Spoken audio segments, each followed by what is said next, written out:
Operation Sindoor தாக்குதலுக்கு பஹல்பூரை தேர்ந்தெடுத்தது ஏன்? பஹல்பூரில் தாக்குதல் நடத்தப்பட்டது எப்படி? யார் இந்த மசூத் அசார்? விரிவாக பார்க்கலாம் இந்த தொகுப்பில்.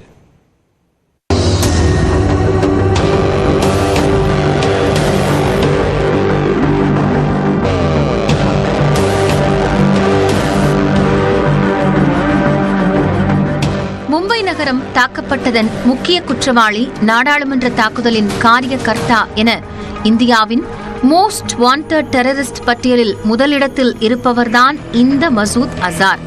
ஜெய்ஷ்-இ-முகமது தீவிரவாத அமைப்பின் தலைவர். பாகிஸ்தான் அதன் ஆக்கிரமிப்பு காஷ்மீரில் இந்திய படைகள் தாக்கிய 9 நிலைகள் அந்நாட்டின் 12வது பெரிய நகரமான பக்வல்பூர் முக்கியமானதாக பார்க்கப்பட்டதற்கு காரணமே இவர்தான். லாகூரிலிருந்து சுமார் 400 கிலோமீட்டர் தொலைவில் அமைந்துள்ளது இந்த பக்வல்பூர்.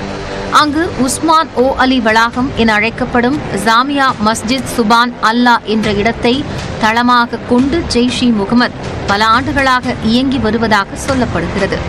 சுமார் 18 ஏக்கர் பரப்பளவில் நீண்டு விரிந்துள்ள இந்த வளாகத்தில் ஒரு மசூதி, 600 மாணவர்கள் படிக்கக்கூடிய பள்ளி, உடற்பயிற்சி கூடம், நீச்சல் குளம் மற்றும் குதிரை தொழுவங்கள் இருக்கின்றன. பொதுவெளியில் இப்பகுதி மதக்கல்லூரியாக அறியப்பட்டாலும் 2011ஆம் ஆண்டிற்கு பிறகு ஜெய்ஷ்-இ-முகமது அமைப்புக்கு ஆட்சேர்ப்பு, நிதி திரட்டல், பயிற்சி வழங்குதல் ஆகியவற்றிற்கான முகாமாக செயல்பட்டு வந்ததாக கூறப்படுகிறது. இந்த வளாகத்தில் ஒரே நேரத்தில் 600 பேருக்கு பயிற்சி அளிக்கும் வசதிகள் இருப்பதாகவும் சொல்லப்படுகிறது. ஜெய்ஷ்-இ-முகமது அமைப்பின் நிறுவனர் மௌலானா மசூத் அசார் பலத்த பாதுகாப்புடன் கூடிய இந்த வளாகத்தில்தான் குடும்பத்துடன் வசித்து வந்துள்ளார். இந்த இடத்தை குறிவைத்துதான் இந்திய ராணுவம் கனக்கச்சிதமாக திட்டமிட்டு நள்ளிரவில் துல்லிய ஏவுகணை தாக்குதல் நடத்தியது. இதில் அசாரின் வீடு தரைமட்டமானது. இது தொடர்பாக செய்தியாளர்களை சந்தித்த கொலனல் சோஃபியா குரேஷி தாக்குதல் குறித்து வரைபடம் மூலம் விவரித்தார். இந்நிலையில் இந்திய ராணுவம் நடத்திய தாக்குதலில் தனது குடும்பத்தினர் மற்றும் உதவியாளர்கள் உயிரிழந்துள்ளதை மசூத் அசார் ஒப்புக்கொண்டுள்ளார்.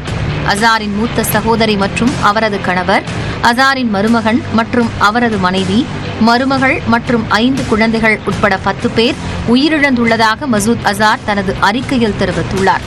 அதேபோல அசாரின் உதவியாளர், அவரது தாயாரின் உதவியாளர் மற்றும் அவரது 2 நண்பர்கள் என மொத்தம் 14 பேர் உயிரிழந்துள்ளனர். தாக்குதலின் போது மசூத் அசார் அங்கு இருந்தாரா என்ற விவரம் தெரியவில்லை.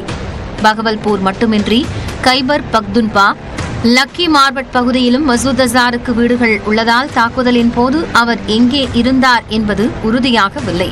கடைசியாக கடந்த ஆண்டு திருமணம் ஒன்றில் பங்கேற்றதை தவிர பொது நிகழ்வுகளில் அவர் கலந்து கொள்ளாததால் வசிப்பிடம் எப்போதும் மர்மமாகவே உள்ளது.